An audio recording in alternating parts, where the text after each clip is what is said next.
လုံးပဲမင်္ဂလာပါနော်နောက်ပါ19ရက်နေ့အတွက်မိန်းပတ်တီးလေးမှာဖြစ်မိန်းပတ်တီးလေး1ပေါ့နော်1ကူမှမိန်းဩကနန်းရ1ခွန်1 3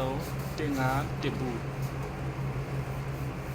နော်မိန်းပတ်တီးလေးမှာ1မိန်းဩကနန်းလေးမှာတော့1ခွန်1 3 1 5 1ဘူး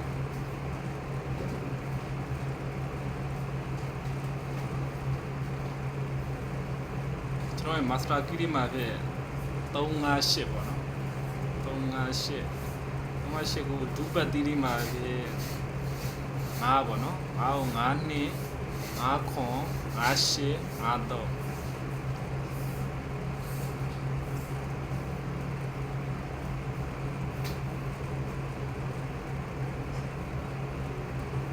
ကျွန်တော်ရဲ့ channel လေးကို like and subscribe လေးတွေလုပ်ပေးကြပါဦးနော်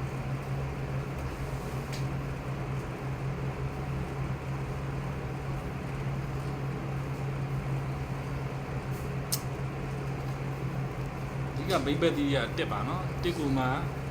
တစ်ခွန်တစ်သုံးတစ်ငါးတစ်ဘူး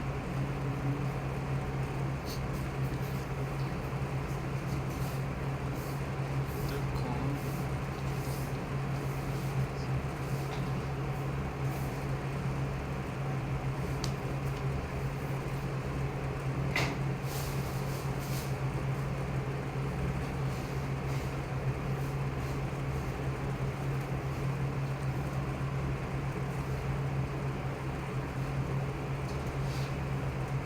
ဒီတက်ကလေးတွေ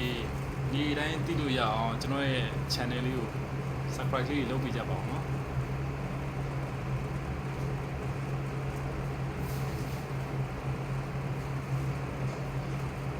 ဒီနေ့18ရက်နေ့ရတယ် main ဘက်ဒီ4အောင်မြင်သွားပါတယ်နော်အောင်မြင်သွားတယ်ပြီးတော့ main organ 4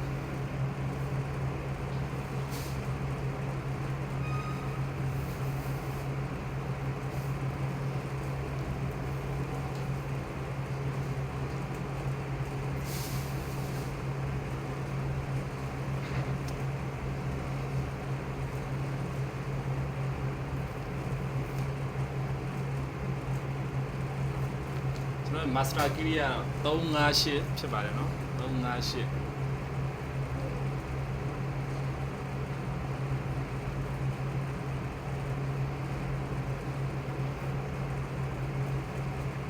ကဲလို့အချိန်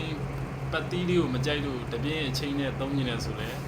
ဒီ master key ရဲ့အတွက်သုံးပါဗျာ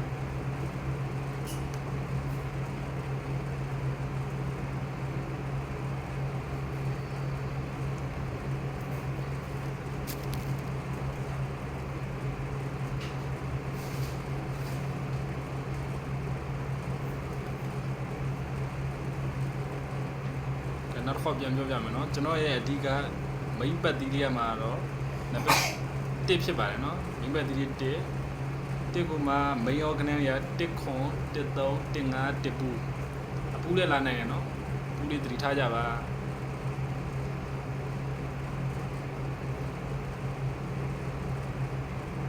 ဒူပတ်တီးကိုဗျာဒူပတ်တီးလုံးနေတယ်ထိတ်ကလာလိုက်ငါးကိုထိတ်ကရမ်းပြီးတော့ပပလေးလိုက်ပါဗျာငါထိတ်ကထွက်နိုင်တယ်အားလုံးပဲကျေးဇူးတင်ပါတယ်နော်